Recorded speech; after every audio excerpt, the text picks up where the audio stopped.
Peace in Gaza. Trump and Arab leaders announce historic end to war. The new Middle East begins by Pulse News Global Desk. In a world long haunted by the endless cycle of violence in Gaza, a historic moment unfolded in Cairo. The Egyptian capital, once the heart of ancient empires and modern revolutions, became the stage for what many are calling the most consequential peace summit of the 21st century. Standing side by side before a sea of global flags, President Donald Trump and Egypt's President Abdel Fattah el-Sisi declared an official end to the Gaza war. A ceasefire agreement that not only stops the fighting, but sets the foundation for a two-state solution and the reconstruction of Gaza. A summit that stopped the world. The Cairo Peace Summit wasn't just another diplomatic gathering. It was a carefully orchestrated global spectacle, attended by leaders and representatives from Saudi Arabia, Qatar, Turkey, Jordan, the United Arab Emirates, and the European Union, along with delegates from the United Nations and African Union. Each had a role to play. Each had a message to send. The era of endless wars in Gaza must end.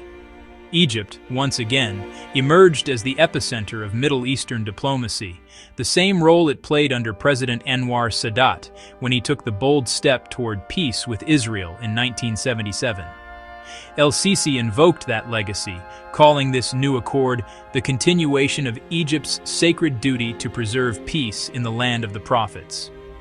Our gathering today, he declared, marks not only the end of war but the beginning of a vision, a future built on justice, security, and the equal right of Palestinians and Israelis to live in peace.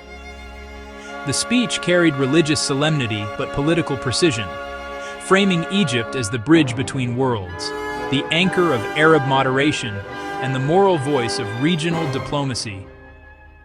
Trump's turn, and a return to the spotlight. Then came Trump, the man who thrives on spectacle. Walking to the podium with the familiar wave and smile, he opened with an unscripted line that drew applause from both Arab and Western delegates alike. Nobody thought this could happen, but it did, and it's a beautiful thing. The speech was classic Trump, equal parts gratitude, performance, and salesmanship. He thanked Egypt for hosting, credited Arab nations for showing courage instead of chaos, and claimed that history will remember this day as the moment peace in the Middle East became real. His message was clear. This wasn't just diplomacy, it was personal legacy work. He framed the Gaza Peace Accord as the greatest deal of all, the deal that saves lives. He spoke of hostages reunited, children returning to schools, and a world watching the Middle East dance again, not burn. Critics might see political showmanship, but for millions watching the live stream across Arabic and Western networks, it was the first time in years that the words peace and Gaza were spoken in the same sentence without cynicism. A new balance of power. Behind the handshakes and smiles lies a deeper shift, a realignment of regional power and diplomacy. The peace accord was made possible not only by Egyptian mediation, but by unprecedented coordination among Arab states that once stood on opposing sides of the Gaza conflict. Sources close to the summit told Pulse News that Qatar and Saudi Arabia played pivotal financial roles in the reconstruction framework, while Turkey and Jordan contributed to drafting new security guarantees for border stability. The United Arab Emirates, which normalized relations with Israel under the Abraham Accords, offered to lead the first reconstruction convoy into Gaza once international monitors verify the ceasefire. Meanwhile, the United States and the European Union pledged multi-billion-dollar aid packages to rebuild infrastructure, hospitals, and schools, all under Egypt's coordination. This intricate web of cooperation signals something larger. A new Middle East diplomacy, built less on ideology and more on pragmatism, reconstruction, and shared stability. The two-state solution reimagined. Perhaps the boldest element of the Cairo Declaration is its renewed push for a two-state solution, a phrase that had nearly vanished from global headlines in recent years.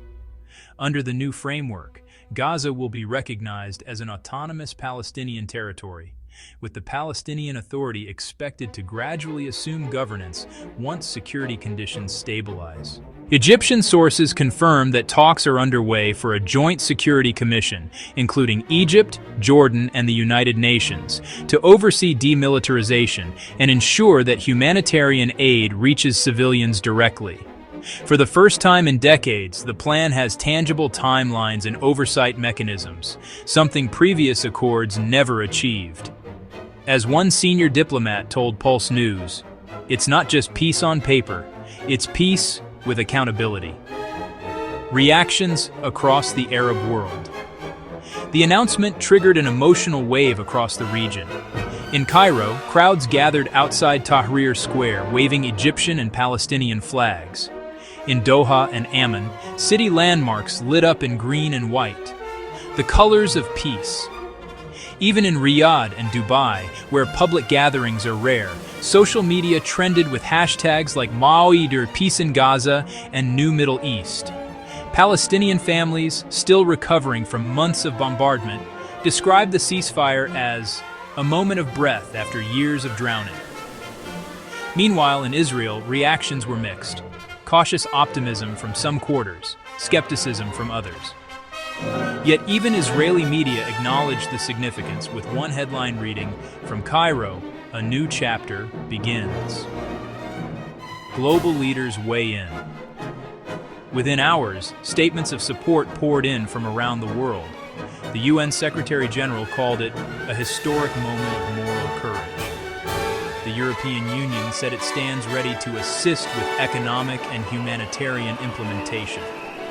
And from the Vatican came a brief but resonant message: "Blessed are the peacemakers."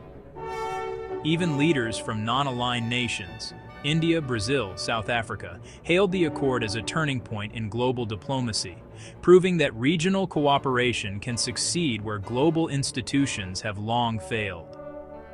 Rebuilding Gaza. The real test. For all the celebration, the real challenge begins now. Rebuilding Gaza. Entire neighborhoods lie in ruins.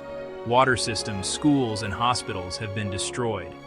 The reconstruction phase, according to Egypt's Ministry of Planning, will cost over $45 billion and take nearly a decade. The plan includes immediate humanitarian corridors supervised by the UN, Egyptian engineering teams deployed for debris clearance, Arab Reconstruction Fund led by Gulf states to finance infrastructure, local employment programs to prevent economic collapse. As one Egyptian official told Pulse News, "Peace means nothing if Gaza remains in rubble. Reconstruction is the true victory." Trump's global message. Before leaving the summit, Trump held a brief press conference, part gratitude, part victory lap.